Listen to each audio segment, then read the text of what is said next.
வணக்கம். நான் உங்கள் கவி. வாங்க இன்றைய கதை படிக்கலாம்.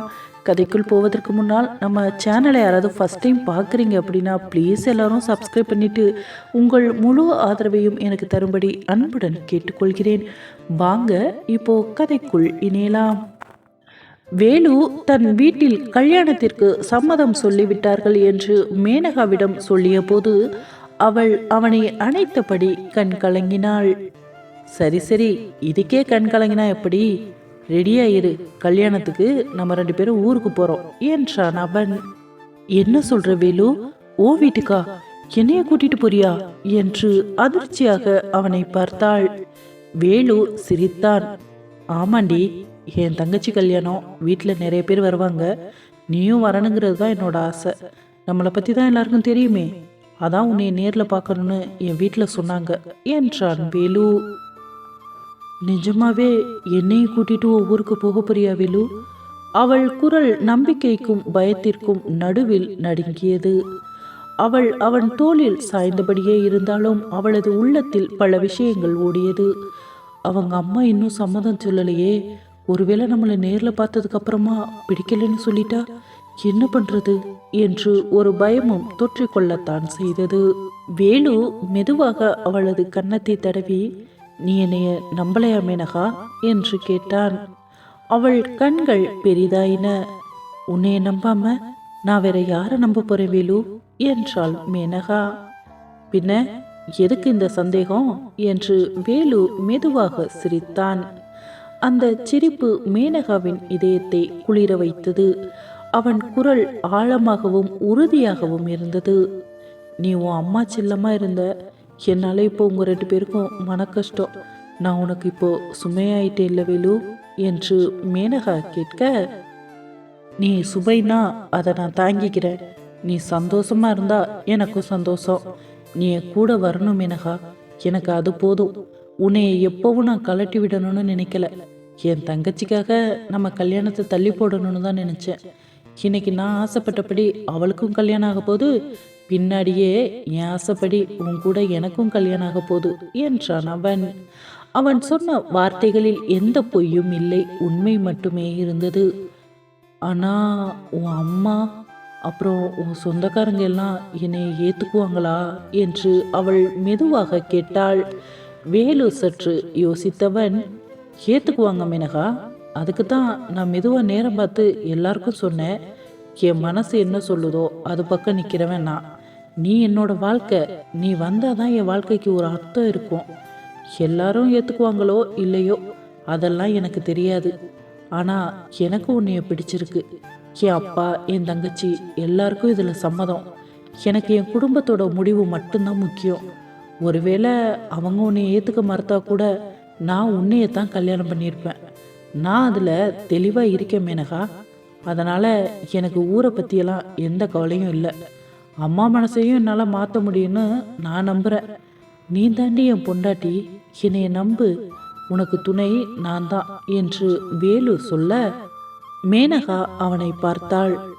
இது போதுண்டா என்ற மேனகாவின் கண்களில் நீர் துளிகள் நின்றன. அப்புறம் வேலு என்று அவள் ஏதோ சொல்ல முயன்ற போது அவன் விரல்களை அவள் உதட்டில் வைத்து சிறை செய்தான். இதுக்கு மேல ஒரு வார்த்தை பேசாத. நான் சொல்றத எத்தனை நாள் கேட்டிருக்க, இப்போ மட்டும் உனக்கு என்ன குழப்பம்? என்னை நம்பி என் ஊருக்கு வா என்றான் அவன். மேனகா அவன் முகத்தை பார்த்தாள். அந்த முகத்தில் அவள் வாழ்க்கையே எழுதப்பட்டிருந்தது. அத்தனை பிரகாசம் அவன் முகத்தில். அவள் மெதுவாக சரி என்பது போல் தலையசைத்தாள். அவன் சொல்லும் ஒவ்வொரு வார்த்தைக்கும் பின்னால் ஒரு வாக்குறுதி இருந்தது. அது மேனகாவை மெதுவாக நிம்மதிக்குள் இழுத்தது. மாலை காற்று இருவரின் மேல் மெதுவாக வீசியது. பூங்காவின் பெஞ்சில் இருவரும் உட்கார்ந்திருந்தாலும் அதில் ஒரு நிசப்தம் இருந்தது. உலகமே அவர்களை விட்டு விலகியதைப் போல இருவரும் உணர்ந்தார்கள். மேனகா அவன் கையை இன்னும் இறுக்கி பிடித்தாள். வேலு, நான் உன்னையும் அன்பையும் நம்புறேன். நீ என் கூட இருந்தா நான் எதையும் சமாளிக்க முடியும் என்றாள் அவள். பிறகு அவர்கள் இருவரும் சிறிது நேரம் அமைதியாக உட்கார்ந்தனர். இருட்டு படர்ந்து லைட்ஸ் மெதுவாக வெளிச்சம் கொடுக்க தொடங்கியது. சரி வேலு, கிளம்பலாம், பாட்டி தேடுவாங்க என்று அவள் சொல்ல, இரு, நான் உன்னைய கூட்டிட்டு போறேன் என்றான் வேலு. இல்லடா, நானே போய்க்கிறேன் என்றாள் மேனகா. இதுக்கு மேல என்ன பயம்? என் பொண்டாட்டிய பொறுப்பு இல்லாம தனியா அனுப்ப எனக்கு விருப்பம் இல்லை. வா என் கூட, உன் பாட்டி ஒன்றும் சொல்ல மாட்டாங்க. இனி யாரும் நம்மள ஒன்றும் சொல்ல முடியாது என்று அவளை பைக்கில் ஏற்றி கொண்டு சென்றான் அவன். அவளும் எப்போதும் விட சந்தோஷமாக அவன் தோளை இறுக்கி அணைத்தபடி வண்டியில் ஏறி கர்வமாக அமர்ந்து சென்றாள். இந்த பக்கம் ரத்தினத்தின் வீடு. கற்பகம், சீக்கிரமாவா, லேட் ஆகுது என்று ரத்தினம் குரல் கொடுத்தார். கற்பகம் ரெடியாயிட்டு வெளியே வர ரத்தினம் வண்டியை எடுத்தார். என்னங்க, மாப்பிள்ளைக்கு ஒரு ஃபோன் பண்ணி சொல்லிடுங்க, நம்ம அங்கே வரோன்னு. அவர் இந்நேரம் வேலையை முடிச்சுட்டு வீட்டுக்கு போயிருப்பார்ல, பொழுது வேற போய்கிட்டு இருக்கு என்றாள் கற்பகம். நீ கவலைப்படாத கற்பகம், நான் ஃபோனில் பேசிட்டேன். மாப்பிள்ளை நல்ல தங்கமான பையனாக தான் இருக்காரு. நான் பார்த்தது கேட்டதெல்லாம் சரியா இருக்கு. புதன்கிழமை சித்ராவுக்கு நிச்சயம் உறுதி என்றார் ரத்தினம். கற்பகம் சிரித்தாள். அதுக்குள்ளேயும் மாப்பிள்ளையோட பெருமையை பாட ஆரம்பிச்சிட்டிங்களா? எனக்கு மாப்பிள்ளை மேலே நிறைய மரியாதை இருக்குங்க, ஆனாலும் மனசுக்குள்ள ஒருவித பயமும் இருக்கு என்றாள் அவள். அந்த பயமெல்லாம் உனக்கு வேண்டாம் கற்பகம், அவ வாழ்க்கை நல்லாதான் இருக்கும் என்றார் ரத்தினம் நம்பிக்கையுடன். இருவரும் அப்படியே பேசிக்கொண்டு பிரபுவின் வீட்டிற்கும் சென்றனர். வாங்க மாமா, வாங்க அத்தை, ரொம்ப நேரமா உங்களுக்காக தான் காத்துக்கிட்டு இருக்கேன். மாமா வரேன்னு அப்பவே ஃபோன் பண்ணி சொன்னாரு, இப்போதான் வரீங்க என்றான் பிரபு. அவர் கிளம்பத்தான் சொன்னார் மாப்பிள்ள, நான் கிளம்பி வரதான் லேட் ஆயிடுச்சு. இந்தாங்க மாப்பிள்ள, இதை வாங்கிக்கோங்க என்று ஒரு தாம்பூலத்தில் ஸ்வீட், பழங்கள் என்று அனைத்தையும் பரப்பி அவனிடம் கொடுத்தாள் கற்பகம். என்ன அத்தை இதெல்லாம் என்றான் அவன். எல்லாம் ஒரு சம்பிரதாயம்தான் மாப்பிள்ள, வர்ற புதன்கிழமை நிச்சயம் வச்சுக்கலான்னு இருக்கோம். அதை முறைப்படி உங்ககிட்ட சொல்லிட்டு போகலான்னு வந்தோம் என்று கற்பகம் சொல்ல, நிறைய பேர் வீடியோ பார்க்குறீங்க, ஆனால் சப்ஸ்கிரைப் பண்ணவே இல்லை. ப்ளீஸ் எல்லாரும் சப்ஸ்கிரைப் பண்ணிட்டு வீடியோவை பாருங்க ப்ளீஸ். சரி சரி, வந்தவங்க முதல்ல உட்காருங்க என்று செந்தில் இருவரையும் உட்கார வைத்து காஃபி போட்டு கொண்டு வந்து கொடுத்தான். பரவாயில்லையேப்பா செந்தில், எனக்கு போட்டியா டீ கடை போட்டுருவ போல, காஃபி பிரமாதமா இருக்கே என்றார் ரத்தினம். அது மட்டும்தான் நாங்கள் வீட்டில் செய்கிறது, சாப்பாடு தான் உங்கள் கடையில் சாப்பிட்றோமே. இவ்வளவு நாள் காசு கொடுத்து சாப்பிட்டேன். என் நண்பன் உங்கள் வீட்டில் பொண்ணு எடுக்கிறதுனால இனிமேல் ஃப்ரீ சாப்பாடு தான் எனக்கு என்றான் செந்தில். அதனால என்னப்பா, நீ நம்ம வீட்டிலேயே வந்து சாப்பிடலாம், ஒன்றும் தப்பு இல்லை என்றாள் கற்பகம். மாப்பிள்ள, உங்கள் சைடு ரிலேட்டிவ் யாராவது வராங்களா என்றார் ரத்தினம். எனக்கு தான் யாருமே இல்லையே மாமா, நான் யாரை போய் கூப்பிடுறது? என்னைய வளர்த்தவர் மட்டும் ஒருத்தர் இருக்காரு, அவரை மட்டும் கூப்பிட்டுருக்கேன். அவருக்கு கூட உடம்பு சரியில்லை, முடிஞ்சா வரேன்னு சொல்லியிருக்காரு என்றான் அவன். தப்பா நினச்சிக்காதீங்க மாப்பிள்ள, தெரிஞ்சு இப்படி கேட்டுட்டேனேன்னு. நீங்கள் யாரை கூப்பிட்டு வந்தாலும் சரிதான், ஒரு வார்த்தை கேட்டுக்கலாங்கிறதுக்காக தான் கேட்டேன் என்றார் ரத்தினம். சரிங்க மாமா, அவசியம் புதன்கிழமை வந்துடுறேன். என் தரப்புல நான் என்ன மாமா செய்யணும் என்று பிரபு கேட்க, இதே மாதிரி தான் பழங்கள், பூ, தட்டு, தாம்பூலன்னு வாங்கிட்டு வரணும். ஆனால் நீங்கள் எதுவும் வாங்க வேண்டாம், எல்லாம் நான் ரெடி பண்ணி வச்சிடுறேன், நீங்கள் வந்தால் மட்டும் போதும் என்றாள் கற்பகம். சித்ராவுக்கு ஏதாவது நகை போடணுமா என்றான் பிரபு. இது என்னடா கேள்வி, போட்டுத்தான் ஆகணும் என் தங்கச்சிக்கு என்றான் செந்தில். நகை போடுறதும் சம்பிரதாயம்தான், முடிஞ்சா போடலாம், முடியலைன்னா ஒரு புடவை மட்டும் எடுத்தா போதும் என்றாள் கற்பகம். அத்தை, சித்ராவுக்கு பிடிச்ச மாதிரி பட்டுப்புடவையும் நகையும் எடுக்கணும். கடைக்கு சித்ராவை என் கூட அனுப்பி வைப்பீங்களா என்றான் அவன். கற்பகமும் ரத்தினமும் ஒருத்தரை ஒருத்தர் பார்த்து கொண்டனர். கல்யாணத்துக்கு முன்னாடியே 2 பேரையும் தனியா எப்படி அனுப்பி வைக்கிறது என்றாள் கற்பகம். என்னம்மா யோசிக்கிறீங்க, அவங்க காதலிச்சு தானே கல்யாணம் பண்ணிக்க போறாங்க, அது நமக்கு தெரியுமே என்றான் செந்தில். ஆனா ஊருக்கு தெரியாதே, இப்போ என்ன செய்யறது என்று கற்பகம் கேட்க, இதுல யோசிக்க ஒன்றும் இல்லை, குழலியவையும் சித்ராவையும் அனுப்பி வைக்கிற. செந்தில், நீங்களும் மாப்பிள்ளையும் போங்க, கடையில் போய் செலக்ட் பண்ணிட்டு அவங்க பாட்டுக்கு வந்துடட்டும், நீங்கள் அதையே எடுத்துட்டு வந்துடுங்க என்றார் ரத்தினம். சரிங்க மாமா, அப்படியே பண்ணிடுறோம் என்று பிரபு சொல்ல, அப்புறம் என்ன, நாளைக்கு 2 பேரையும் அனுப்பி வைக்கிறேன் என்றாள் கற்பகம். ஏமா, நாளைக்கு எடுத்து எப்போ ப்ளவுஸ் தைக்கிறது? தங்கச்சி அந்த புடவையை தானே கட்டணும் என்றான் செந்தில். அவ ஏற்கனவே பட்டுப்புடவையில தான் தம்பி இருப்பா. நீங்க கொடுக்கறது சாஸ்திரம் தானே, அவ தான் தைக்கிறாளே, அதனால அவளே ஒரு நாள தச்சுப்பா என்றாள் கற்பகம். அதுவும் சரிதான், ஜவுளி கடையில தங்கச்சியை மீட் பண்ண போறோம். என்னடா மச்சான், உனக்கு சந்தோஷம் தானே என்றான் செந்தில். கல்யாணம் முடிகிற வரைக்கும் கொஞ்சம் பேசாம இருடா என்று பிரபு செய்கை காட்டினான். சரி மாப்பிள்ள, இப்போ நாங்கள் கிளம்புறோம். பொழுது சாஞ்சிட்டே போயிடுச்சு, ரொம்ப லேட் ஆயிடுச்சு, போயிட்டு வரோம் என்றார் ரத்தினம். பத்திரமா போயிட்டு வாங்க மாமா என்று அவர்களை வழி அனுப்பி வைத்தான் அவன். ரத்தினமும் கற்பகமும் வீட்டிற்கு வந்தனர். அவர்கள் வருவதற்குள் சித்ராவும் குழலியும் சேர்ந்து வீட்டு வேலைகள் அனைத்தையும் பண்ணி வைத்து இரவு சாப்பாட்டு வேலைகளை முடித்து வைத்திருந்தனர். ரத்தினமும் கற்பகமும் வீட்டிற்கு வந்தவுடன் சாப்பிட்டு விட்டு, எல்லாம் நல்லபடியாக முடிஞ்சதுமா, நாளைக்கு மறுநாள் நிச்சயம், நாளைக்கு மாப்பிள்ளை துணி எடுக்க கூப்பிடுறாரு, குழலி நீ அக்காவை கூட்டிட்டு போயிட்டு வந்துரு என்றார் ரத்தினம். நானா, நாளைக்கு காலேஜ் இருக்கேப்பா என்றாள் குழலி. 2 நாளைக்கு லீவு போடுமா, அக்கா நிச்சயம் முடிஞ்சதுக்கப்புறம் போய்க்கலாம். நாளைக்கு மாப்பிள்ளை துணி எடுக்கிறதுக்கு வர சொல்லி இருக்காரு, நீ கூட போனாதான் சரியா இருக்கும்.